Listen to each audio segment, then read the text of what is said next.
Évangile de Jésus-Christ selon saint Matthieu. En ce temps-là, les pharisiens allèrent tenir conseil pour prendre Jésus au piège en le faisant parler. Ils lui envoient leurs disciples accompagnés des partisans d'Hérode. « Maître, lui disent-ils, nous le savons, tu es toujours vrai et tu enseignes le chemin de Dieu en vérité. Tu ne te laisses influencer par personne, car ce n'est pas selon l'apparence que tu considères les gens. Alors, donne-nous ton avis. Est-il permis, oui ou non, de payer l'impôt à César, l'empereur ?» Connaissant leur perversité, Jésus dit « Hypocrite, pourquoi voulez-vous me mettre à l'épreuve? Montrez-moi la monnaie de l'impôt. » Ils lui présentèrent une pièce d'un denier. Il leur dit « Cette effigie et cette inscription, de qui sont-elles ?» Ils répondirent « De César. » Alors il leur dit « Rendez donc à César ce qui est à César, et à Dieu ce qui est à Dieu. » Est-il permis de payer l'impôt à l'empereur? Jésus répond en traitant les questionneurs d'hypocrites. Pourquoi hypocrite? Parce que cette soi-disant question n'en est pas une. Hypocrite pour deux raisons. Hypocrite, premièrement, parce que cette question, il y a longtemps qu'ils l'ont résolue. À Jérusalem, où se passe la scène, il n'est pas question de faire autrement, sauf à se mettre hors la loi, ce qu'ils n'ont pas l'intention de faire, ni les uns ni les autres, qu'ils soient pharisiens ou partisans d'Hérode. Payer l'impôt à l'empereur, rendre à César ce qui est à César, ils le font, et Jésus ne leur donne pas tort. Mais hypocrite aussi, deuxièmement, parce qu'ils ne posent pas une question. Ils tentent un piège. Ils cherchent à prendre Jésus en faute.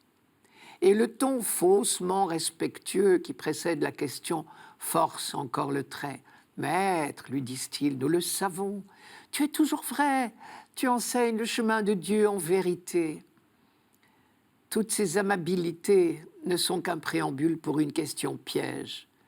Et ce piège-là, logiquement, Jésus ne devrait pas s'en sortir. De deux choses l'une, ou bien il incite ses compatriotes à refuser l'impôt prélevé au profit de l'occupant romain, et il sera facile de le dénoncer aux autorités, comme résistant, ou même comme révolutionnaire, et il sera condamné. Ou bien il conseille de payer l'impôt, et on pourra le discréditer aux yeux du peuple, comme collaborateur, ce qui va bien dans le sens de ses mauvaises fréquentations. Mais pire, il perd toute chance d'être reconnu comme le Messie, car le Messie attendu doit être un roi indépendant et souverain sur le trône de Jérusalem, ce qui passe forcément par une révolte contre l'occupant romain.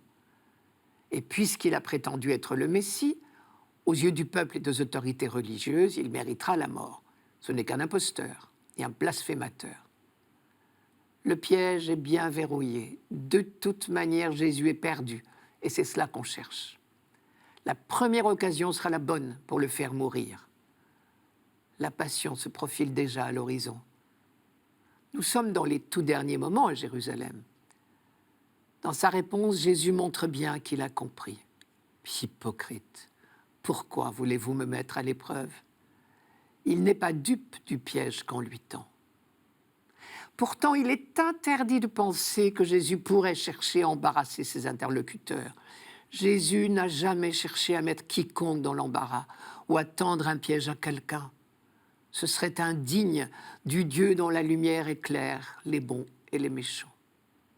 Jésus ne répond donc pas au piège par un autre piège. Il traite la question comme une question et il y répond vraiment. Sa réponse tient en 3 points. Rendez à César ce qui est à César. Ne rendez à César que ce qui est à César. Rendez à Dieu ce qui est à Dieu. Premièrement, rendez à César ce qui est à César, y compris en payant l'impôt.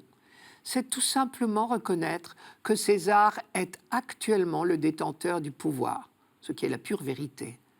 Rien à voir avec de la servile collaboration. Au contraire, c'est accepter une situation de fait. Dans la perspective de l'Ancien Testament, on considère que tout pouvoir vient de Dieu. D'autre part, et Isaïe nous l'a rappelé dans notre première lecture de ce dimanche, en parlant du roi Cyrus, Dieu peut faire tourner toute royauté humaine au bien de son peuple, Or, nos pharisiens connaissent mieux que nous le texte d'Isaïe sur Cyrus. Ils savent donc très bien que tout pouvoir, même païen, est dans la main de Dieu. Je note quand même au passage que le César du moment s'appelait en réalité Tibère. Le nom César était devenu un titre. Deuxièmement, ne rendez à César que ce qui est à César. Quand César, c'est-à-dire l'empereur romain, exige l'impôt, il est dans son droit. Mais quand il exige d'être appelé Seigneur, quand il exige qu'on lui rende un culte, il vous expose à l'idolâtrie, et là, il ne faut pas transiger. Troisièmement, rendez à Dieu ce qui est à Dieu. La vraie question est là. Êtes-vous sûr de rendre à Dieu ce qui est à Dieu? En l'occurrence, il s'agit de reconnaître en Jésus celui qui vient de Dieu, celui qui est à Dieu. Sans vouloir tirer de ce texte une théorie du pouvoir politique que manifestement Jésus n'a pas voulu y mettre parce qu'il ne s'est pas placé sur ce terrain-là, on peut retenir de cet évangile une fois de plus une étonnante leçon de liberté. César n'est que César. Les rois de la terre ne sont en réalité que des roitelets. Leur royauté passagère. Le royaume de Dieu est d'un autre ordre. C'est au sein même des royaumes de la terre que toute œuvre d'amour et de fraternité fait grandir le seul vrai royaume, le royaume de Dieu.